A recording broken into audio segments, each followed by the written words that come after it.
suffisamment de quoi nous nourrir. Nous pouvons dépasser même notre production, malheureusement. Par manque d'organisation, nous sommes encore obligés de tendre la main pour demander des aides alimentaires.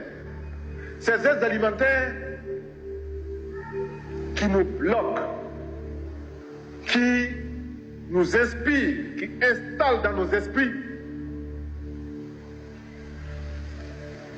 cette habitude, ces réflexes de mendiants, d'assister. 1983, en Haute-Volta, Thomas Sankara est porté au pouvoir par un coup d'État avec le soutien d'une des populations les plus pauvres de la planète.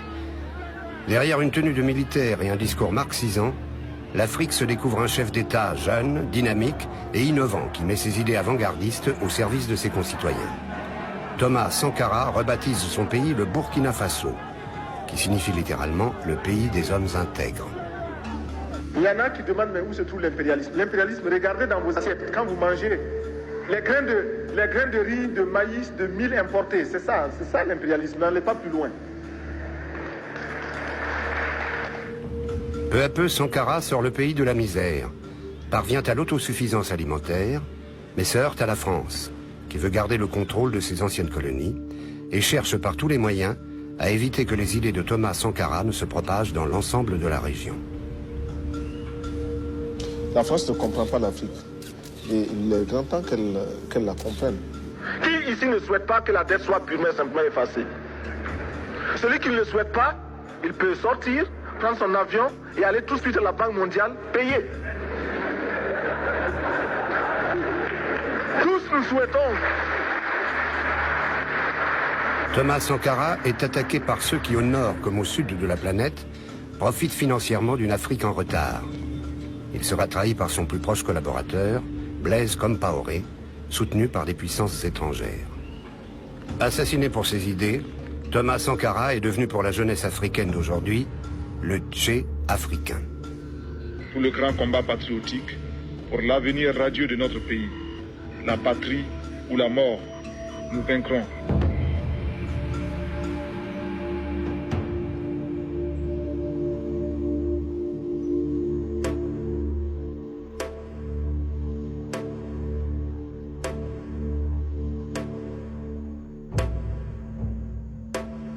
Début des années 80, la Haute-Volta fait partie des anciennes colonies françaises de l'Afrique de l'Ouest.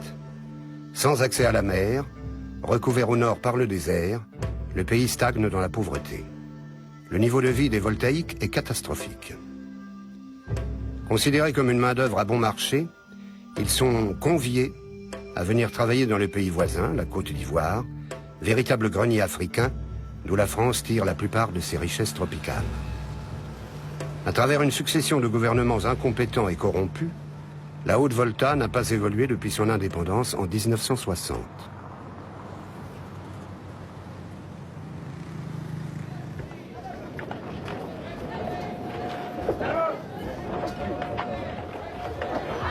Contrairement à la plupart des chefs d'État africains qui vident les maigres richesses de leur pays pour se remplir les poches, Sankara entreprend une série de mesures inédites sur le continent.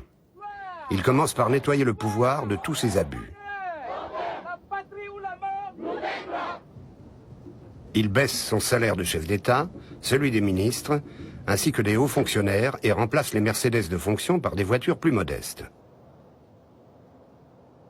Les membres du gouvernement voient tous leurs privilèges annulés.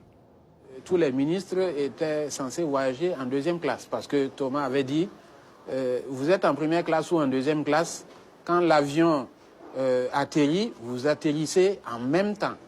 Quand il décolle, vous décollez en même temps. Donc ce n'est pas la peine de gaspiller l'argent du pauvre contribuable à s'offrir la première classe pour avoir le plaisir de boire du champagne en première classe et autres.